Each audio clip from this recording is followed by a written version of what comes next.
Bonjour et bienvenue sur Bonus TV Show, votre chaîne consacrée aux jeux vidéo. Dans cette vidéo, tuto pour savoir comment obtenir des Pokémon stratégiques avec la reproduction dans Pokémon X et Y. Donc ça va être un peu compliqué, donc si vous êtes novice, accrochez-vous. On va commencer avec les bases pour faire de la reproduction. Il vous faut des bons Pokémon, et il faut vous les mettre à la pension, qui se trouve sur la route 7. Donc sur cette route 7, vous avez un établissement qui vous permet de placer deux Pokémon qui seront élevés. Si un mâle et une femelle compatibles sont déposés, un œuf sera produit. C'est le bonhomme devant qui vous prévient si un œuf a été pondu.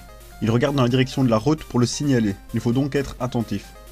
Pour faire pop un œuf, il suffit de se déplacer dans le jeu. Faire des allers-retours par exemple. Même chose pour faire éclore un œuf. Il y a quelques règles élémentaires à connaître et objets à avoir pour faire de la reproduction correctement. Tout d'abord, il faut savoir que le Pokémon nouveau-né sera toujours de la même espèce que la mère. Par exemple, je croise un Ambrilex femelle avec un Arco mâle, j'aurai un Ambrilex dans l'œuf. Cependant, il est possible de reproduire un Pokémon de n'importe quel sexe avec Métamorphe. Exemple, je croise Métamorphe et Gobu, j'aurai un Gobu, quel que soit le sexe du Gobu. Il n'est pas possible de croiser les métamorphes entre eux.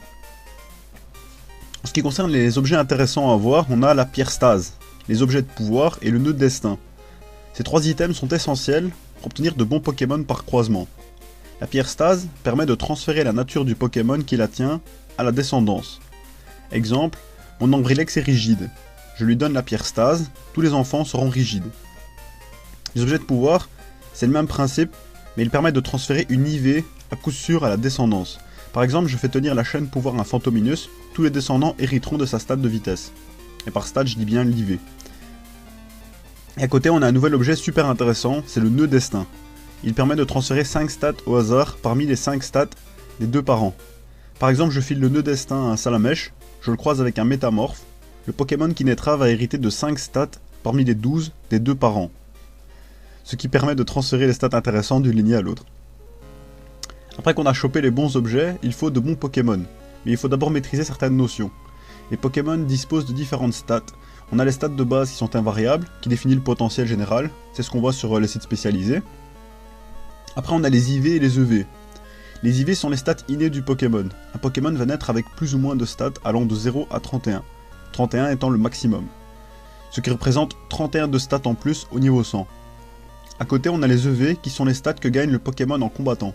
Par exemple je combats un Rakayu, il va donner plus 1 def au Pokémon qu'il a mis KO, jusqu'à un maximum de 252 par stat, pour un total de 510. Ça peut paraître compliqué mais je reviendrai là-dessus plus tard. Donc ça c'est pour les notions de base. Maintenant on va chercher les bons Pokémon. Le plus facile c'est de se constituer une équipe de métamorphes avec des stats à 31 IV. Comment voir si une stat est à 31? Simple, il suffit de se rendre au centre Pokémon de Basic. Sur le côté gauche, un homme évalue le potentiel d'un Pokémon. Lorsqu'il dit qu'une ou plusieurs stats sont exceptionnelles, c'est qu'elles sont à 31.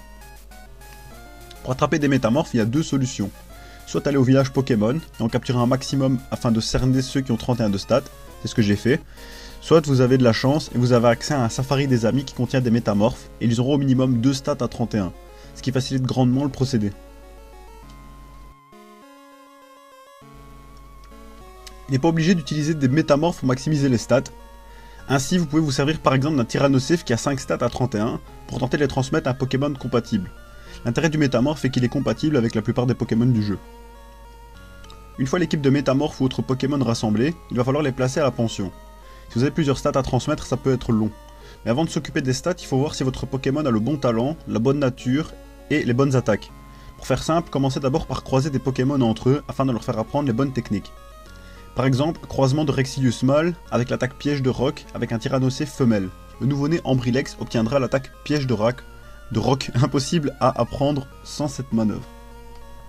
Une fois que vous aurez les bonnes attaques, il faut tomber sur la bonne nature. Il va falloir faire quelques œufs avant de tomber sur la bonne. À moins que vous ayez un Pokémon compatible qui peut transmettre sa nature avec la pierre stase. Une fois les attaques et la nature acquises, il faut regarder si le Pokémon a le bon talent. Un talent caché peut être transmis à la descendance mais pas à 100%. Il va falloir faire plusieurs essais. Par exemple, croiser un Poussifeu qui a Turbo avec un Pokémon compatible, le Poussifeu nouveau-né n'aura pas forcément le talent caché Turbo. Il est recommandé de chercher à obtenir le bon talent en dernier, après chaque transmission d'IV. Le Pokémon avec les talents cachés se trouve principalement via le safari des amis. Pour transférer concrètement les stats, on commence par avoir un bon Pokémon compétitif. Il faut croiser et isoler les bonnes stats. On peut commencer par exemple avec un métamorphe qui a sa stat de vitesse à 31 et un Ambrilex. L'objectif étant un nouvel Ambrilex avec 31 de stats en vitesse. Par exemple. Quand on transfère une stat, il vaut mieux utiliser un objet de pouvoir. Dans le cas de la vitesse, la chaîne pouvoir. Une fois l'œuf est clos, on va se retrouver avec un Ambrilex qui aura 31 en vitesse. On débute le procédé ainsi. Attention à ne pas oublier la pierre stase afin de transmettre la nature. On recroise ensuite le nouveau Pokémon qui est hérité de la stat à 31 avec un autre métamorphe, qui a 31 en attaque par exemple. Et on va maintenant utiliser le nœud destin. Concrètement, on aura un Ambrilex avec la pierre stase et un métamorphe avec le nœud destin. Il va falloir produire des œufs et aller vérifier à Batisque si le nouveau-né aura 2 stats recherchées. Ensuite on recommence le procédé, encore et encore. On prend le nouvel Ambrilex avec les 2 stats à 31 et on le recroise avec un métamorphe qui a 31 en défense par exemple, qui tiendra le nœud destin. On refait des œufs, etc. jusqu'à avoir un Ambrilex qui a 4 ou 5 stats à 31. Et 6 stats étant très difficiles à atteindre. Vaut mieux oublier. En maximisant les stats utiles bien sûr. Par exemple, si vous jouez un tyrannosif rigide qui se base sur l'attaque, c'est pas utile d'avoir une stat en attaque spéciale. Le procédé peut être long mais très efficace. Ainsi vous pouvez vous constituer une base pour produire plus de Pokémon en limitant les croisements. Par exemple, vous arriverez à avoir un Ambrilex qui a 5 stats à 31. Vous pouvez le croiser avec un Pokémon compatible afin de le refiler aux héritiers les stats. Par exemple un Grignot. Finalement, il faut entraîner les EV afin d'avoir un Pokémon stratégique parfait. Cette dernière étape est très importante car c'est ainsi que le Pokémon va gagner beaucoup plus de stats. Les IV sont presque secondaires à côté. Pour 4 EV au niveau 100, on a 1 point de stats en plus. Sachant qu'il est possible d'en totaliser 510, ça peut représenter un énorme avantage. Pour la répartition, c'est plus particulier. Vous pouvez monter maximum 252 EV dans une stat. Par exemple la vitesse. Il va vous en rester 258 à répartir dans une et 2 stats. Par exemple 252 en attaque, puis il vous restera 6 à répartir n'importe où. Pour monter ces stats, c'est simple, il y a plusieurs méthodes plus ou moins efficaces.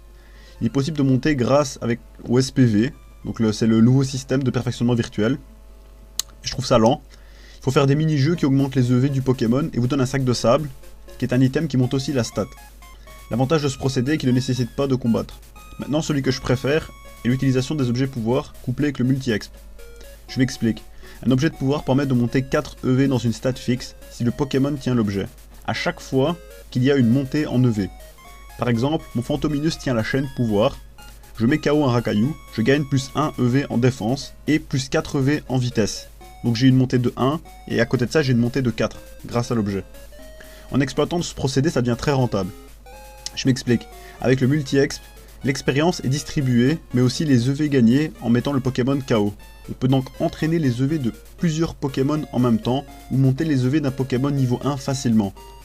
L'astuce que j'utilise permet d'entraîner complètement les EV en moins d'1 heure. Il nous faut un Pokémon avec doux parfum, un Pokémon avec une attaque de zone, par exemple séisme, et un bon spot pour monter les EV. Par exemple la route victoire. Faites doux parfum et parfois une horde de Mustébué vont apparaître, et ils donneront chacun plus 2 EV en vitesse. On aura donc un total, si on met les 5 KO, de plus 10 EV. Mais c'est pas tout, on additionne à ça l'objet pouvoir, on aura donc 5 multiplié par 4, ce qui fait 20, pour un total final de 30 EV juste pour le combat, ce qui représente un très gros montant. Après il suffit de trouver les bons spots facilement, au même endroit vous pouvez trouver par exemple des Rakaillou qui montent 1 en défense à chaque fois. Maintenant, quelques remarques sur les EV, si vous avez un Pokémon nouveau-né de niveau 1, faites attention à ne pas le faire combattre contre n'importe quoi, sinon vous risquez de polluer ses EV. Aussi, si jamais vous avez un problème avec ça, vous pouvez les remettre à 0 en utilisant le sac renouveau. Pour le gagner, il faut se placer sur l'interface du SPV et taper sur le sac de sable vide avec le stylet jusqu'à avoir le sac en question. Ça peut prendre du temps parce que le drop il est aléatoire, mais ça permet de rattraper les erreurs. Aussi, j'ai pas expliqué comment faire pour savoir quel Pokémon donne quel EV. Pour ça, il suffit de regarder sur les sites spécialisés, par exemple Poképédia, qui contient une bonne base de données. Sinon, il faut essayer et voir qu'est-ce qui donne quoi. Aussi, une autre remarque intéressante, c'est qu'un Pokémon qui est niveau 100, à qui on a reset les EV, pourra quand même gagner des EV. Il ne faut pas forcément gagner un niveau pour gagner un EV. Aussi. Donc voilà. Maintenant, vous savez comment faire des Pokémon stratégiques facilement. Je sais pas si c'est la meilleure méthode, mais c'est celle que j'utilise et ça fonctionne. J'espère avoir été clair et bonne chance pour constituer votre équipe.